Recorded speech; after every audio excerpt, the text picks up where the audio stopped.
आपण सौर कृषी पंपाची योजना सुरू केली आणि या योजनेच्या अंतर्गत आता आपल्याकडे 9 लाख पंपांचा लक्ष्यांक हा उपलब्ध आहे. 9 लाख पंपांचा.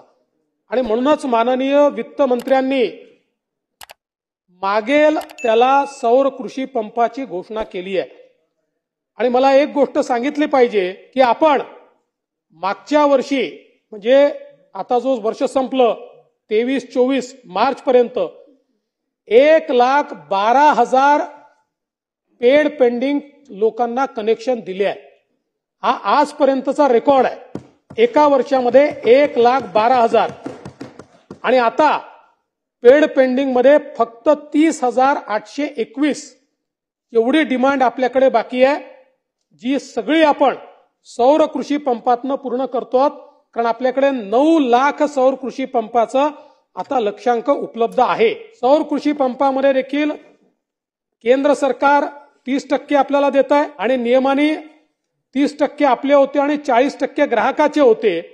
त्याच्यामध्ये राज्य सरकारने निर्णय घेतला की 30% केंद्र सरकारचे आणि 60% हे राज्य सरकारचे आणि शेतकऱ्यांकडनं फक्त 10% पैसे त्या ठिकाणी घेण्यात येणार आहे. आणि यासोबत जे शेड्यूल कास्ट आणि शेड्यूल ट्राईब आमचे शेतकरी बांधव आहेत यांना केवळ 5% द्यायचे आहेत. 95% त्यांचे पैसे केंद्र सरकार आणि राज्य सरकार मिळून देणार आहे. त्यामुळे एक मोठा दिलासा या निमित्ताने निश्चितपणे हा प्राप्त होईल. काही सदस्यांनी असा देखील एक प्रश्न उपस्थित केला की ठीक आहे, तुम्ही नवीन लोकांना हे पंप देतायत, त्यांना दिवसा वीज मिळणार आहे, आमच्या जुने कनेक्शन आहे, आम्हाला तुम्ही हे पंप देणार का? हा अतिशय महत्वाचा प्रश्न आहे. याच्यामध्ये मला सांगितलं पाहिजे की त्यांना नव्याने पंप घेण्याची आवश्यकता नाही. आता त्यांचं जे फिडर आहे, ज्या फिडरवरनं त्यांना वीज मिळते त्या फिडरलाच आपण सोलरमध्ये कन्वर्ट करतो. आणि मला सांगताना आनंद वाटतो, हाही देशातला रेकॉर्ड आहे की एका वर्षामध्ये जागा निश्चित करून, जागा हँडओव्हर करून, टेंडर करून 9,000 मेगावॅटचे वर्क ऑर्डर आपण दिलेले आहेत. 9,000 मेगावॅटचे ज्याचं काम सुरू झालं आहे. आणि 18 महिन्यामध्ये त्यांना काम करायचं आहे. त्यांनी 18 महिन्यात काम केलं तर केंद्र सरकार त्यांना 30% सबसिडी देणार आहे.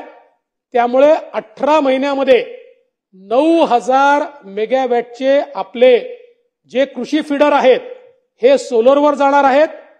ते सोलरवर गेल्यामुळे दिवसाची वीज आमच्या शेतकऱ्यांना त्या ठिकाणी प्राप्त होणार आहे. आणि अनेक लोकांनी प्रश्न उपस्थित केले, नंतरही कदाचित उपस्थित करतील, आज जी काही चर्चा आहे चर्चेतही उपस्थित करतील, दादा उत्तर देतीलच. पण उरलेले आता आपल्याला साधारणपणे 15 ते 16,000 मेगावॅट त्या ठिकाणी वीज कृषी करता लागते.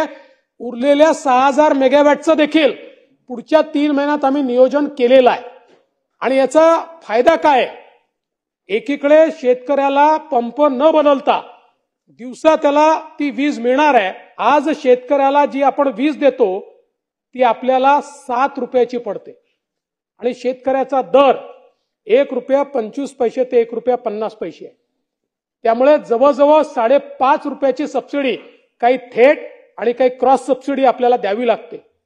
आता या 9,000 मेगावॅटला जो दर आलेला आहे तो ₹2.81 पासून ₹3.10 दर आलेला आहे.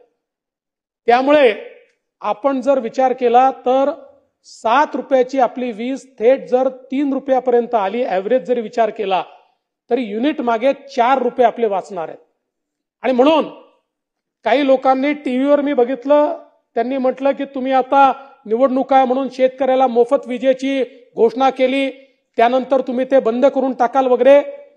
पण हे जे काही आपण सोलरवर कन्व्हर्शन करतोय, या कन्व्हर्शनमुळे आज जेवढी सबसिडी आपण देतो आहे तेवढीच सबसिडी पुढच्या 3 वर्षानंतर आपल्याला लागणार आहे, 4 वर्षानंतर लागणार. दरवर्षी कमी कमी होत जाणार आहे. त्यामुळे 4 वर्षानंतर कुठलीही अधिकची सबसिडी न देता आपल्याला शेतकऱ्याला मोफत वीज देता येईल. त्यामुळे राज्यावरचा भार देखील हा 4 वर्षामध्ये रिड्युसिंग बॅलन्सनी 18 महिन्यानंतर रिड्युसिंग बॅलन्सनी हा राज्यावरचा सबसिडीचा भार असणार आहे. आणि म्हणून मला असं वाटतं की अतिशय चांगली अशा प्रकारची योजना ही महाराष्ट्राने केलेली आहे. आणि मला हे सांगताना आनंद वाटतो की ही जी आपली डिस्ट्रीब्युटेड फीडर सौर ऊर्जीकरणाची योजना आहे, केंद्र सरकारने आपल्या महाराष्ट्राचा उल्लेख करून सगळ्या राज्यांना परिपत्रक पाठवलं आहे की त्यांनीही महाराष्ट्राची जी मुख्यमंत्री सौर कृषी वाहिनी योजना आहे ही योजना आपल्या राज्यामध्ये लागू करावी.